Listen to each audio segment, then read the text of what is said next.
Hello, in this tutorial, I'm going to show you how to split first and last name into separate columns. So we'll start off by making column B the first name column.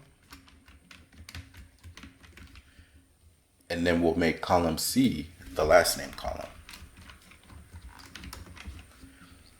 All right, so we need to highlight our records. So we'll start here at A2, highlight all the way till we get to the end. I got about 100 records.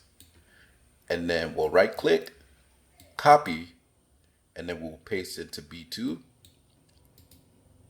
Paste as values. All right, good.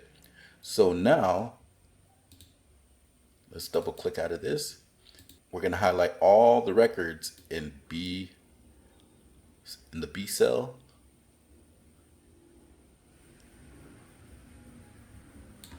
All right, and then here we'll click text to columns. All right, and we're going to choose delimited. Click next. All right, we're going to uncheck tab, and then we're going to click space. So now in our data preview, you can see everything separated perfectly. All right, hit next. Instead of general, let's select text since our data is text, and then we'll click finish. All right, and now we have first name and last name split into separate columns. All right, if you enjoyed this video, like and subscribe, and have a great day.